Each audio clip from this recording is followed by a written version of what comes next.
ሰላም ጤና ይስጥልኝ ውድ የኬሎ ሚዲያ ተከታታዮች፣ በዕለታዊው የዛሬ ውሎ ፕሮግራማችን እነዚህን መረጃዎች እንዲያቀናጅተን ይዘንላችሁ ልንቀርብ ተሰናድተናል። ከፕሮግራም ጋር አብሬያችሁ ቆይታ የማደርገው እኔ አብዲስ አደፋር ነኝ።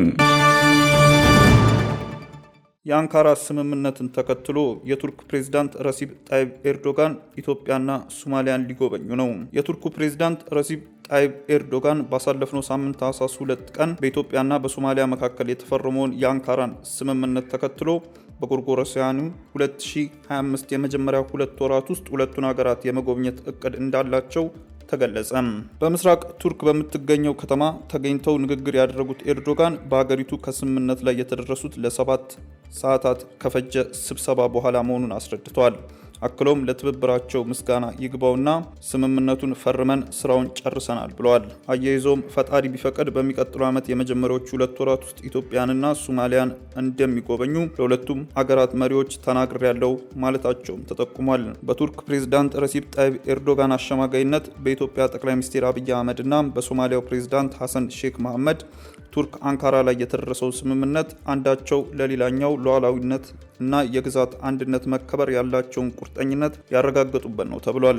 ስምምነቱ የሶማሊያ ፌዴራላዊ ግዛት አንድነትን ባከበረ መልኩ ኢትዮጵያ የባህር በር መዳረሻ እንዲኖራት ከዚህም የምታገኘውን ልዩ ልዩ ጠቀሜታዎች እውቅናን የሰጠ መሆኑ ተመላክቷል። በተጨማሪም መሪዎቹ ልዩነታቸውንና አከራካሪ የሆኑ ጉዳዮችን ለመተው መስማማታቸውም ተገልጿል። ኤርዶጋን ከጠቅላይ ሚኒስትር አብይ አህመድ ጋር ያላቸውን ልዩ ግንኙነት ጠቅሰው ውይይቱ አመቻችቷል ብለዋል።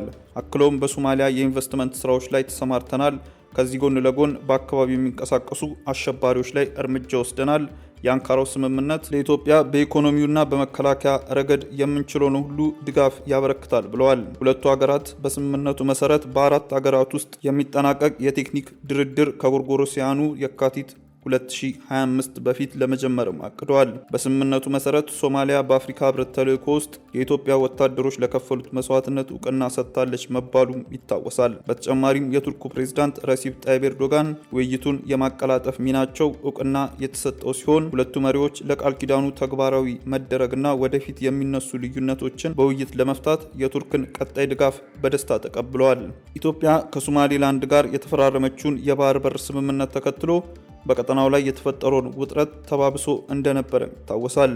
ይህ እርምጃ በሞቃዲሾ በኩል የሶማሊያን የግዛት ሉዓላዊነት መጣስ ተደርጎም ተወስዷል። ይህ አለመግባባቱን የበለጠ አካሮት መቆየቱም ይታወሳል። ስምምነቱ በአፍሪካ ቀንድ ቀጠናዊ መረጋጋትና ኢኮኖሚያዊ ትብብርን ለማምጣት ወሳኝ እርምጃ ተደርጎ በተለያዩ አካላትም ተወስዷል። በቅርቡ አሜሪካ፣ ዩናይትድ ኪንግደም እና አፍሪካ ህብረትን ጨምሮ በርካታ ዓለም አቀፍ ድርጅቶችና ሀገሮች ጠቅላይ ሚኒስትር አብይ አህመድ እና በሶማሊያው ፕሬዝዳንት ሐሰን ሼክ መሐመድ መካከል የተፈረመውን የአንካራ ስምምነት እንደሚደግፉ መግለጻቸው ይታወሳል። የኦሮሚያ ክልል የአጀንዳ ማሰባሰብ የምክክር ምዕራፍ ተጀመረ።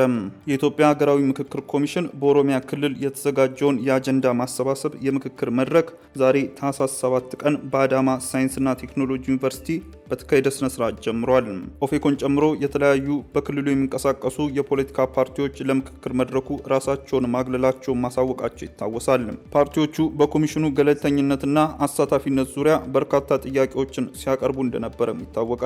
የምክክሩ መጀመርን በተመለከተ የኮሚሽኑ ዋና ኮሚሽነር መስፍን አርአያ እንዲሁም የኮሚሽነር አምባሳደር መሐመድ ድሪር፣ ኮሚሽነር ዮናስ አዳዬ እና ኮሚሽነር አምባዬ እንዲሁም ሌሎች ለጋዜጠኞች መግለጫን ሰጥተዋል። ከታህሳስ 7 ቀን ጀምሮ ባሉ 5 ተከታታይ ቀናት ከክልሉ 356 ወረዳዎች ከ10 የማህበረሰብ መሰረቶች የተውጣጡ ከ7000 በላይ የማህበረሰብ ወኪሎች አጀንዳቸውን በምክክር እንደሚለዩ በመግለጫው ተመላክቷል። በተጓዳኝነትም ያደራጃቸውን አጀንዳዎች በአደራ ተረክበው በባለድርሻ አካላት የምክክር መድረክ የሚሳተፉ ወኪሎችንም ይመርጣሉ ተብሏል። ከእሁድ ታህሳስ 13 ቀን ጀምሮ ደግሞ የህብረተሰብ ወኪሎችን ጨምሮ ከ1700 የክልል ባለድርሻ አካላት ለተከታታይ 3 ቀናት በክልሉ አጀንዳዎች ዙሪያ ተመካክረው እንደሚደራጁም ተገልጿል። በክልሉ በሚደረገው የአጀንዳ ማሰባሰብ የምክክር መድረክ ከተለያዩ ዩኒቨርሲቲዎች የሚመጡ 48 ሞዴሬተሮች መምህራንን ውይይቶቹን የሚያስተባብሩ ሲሆን 356 የክልሉ ተባባሪ አካላትም ለሂደቱ ድጋፍ እንደሚያደርጉ ኮሚሽኑ ያገኘው መረጃ ያሳያል። የፈረንሳዩ ፕሬዝዳንት ኢማኑኤል ማክሮን በሳምንቱ መጨረሻ ኢትዮጵያና ጅቡቲን ይጎበኛሉ ተባለ። የፈረንሳዩ ፕሬዝዳንት ኢማኑኤል ማክሮን በሳምንቱ መጨረሻ ቀናት በኢትዮጵያና ጅቡቲ ጉብኝት እንደሚያካሂዱ ተገለጸ። ኢማኑኤል ማክሮን በኢትዮጵያ ታህሳስ 12 እና 13 ቀን በሚኖራቸው ቆይታ ከጠቅላይ ሚኒስትር አብይ አህመድ እና ከሀገሪቱ ከፍተኛ ባለስልጣናት ጋር እንደሚወያዩ ተጠቁሟል።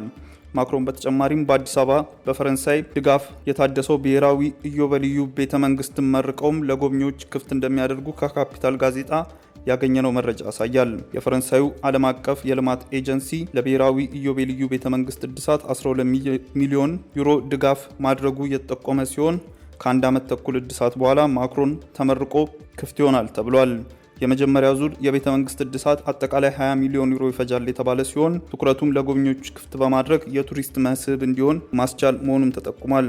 የቤተ መንግስት አስተዳደር እድሳቱ ስራ በፈረንሳይ ባለሙያዎችና በዘርፉ ልምድ ባላቸው ድርጅቶች እየታገዘ ክትትልና ቁጥጥር ሲደረግ እንደነበር የጠቆመው ዘገባው ባለሙያዎቹ የፈረንሳይ ታሪካዊ ቤተ መንግስትን ጨምሮ በዓለም አቀፍ ደረጃ ልምድ ያላቸው መሆናቸውን አመላክቷል። ፕሬዚዳንት ኢማኑኤል ማክሮን ከ5 ዓመት በፊት በመጋቢት 3 እና 4 ቀን አዲስ አበባ ጉብኝት ማካሄዳቸው መዘገባችን ይታወሳል። ውድ ተመልካቾቻችን በዕለታዊው የዛሬ ውሎ ፕሮግራማችን ይዘንላችሁ የቀረብናቸው ዋና ዋና መረጃዎች እነዚህ ነበሩ። ከፕሮግራሙ ጋር አብሬያችሁ ቆይታ ያደረኩት እኔ አብዲስ አደፋር ነበርኩ።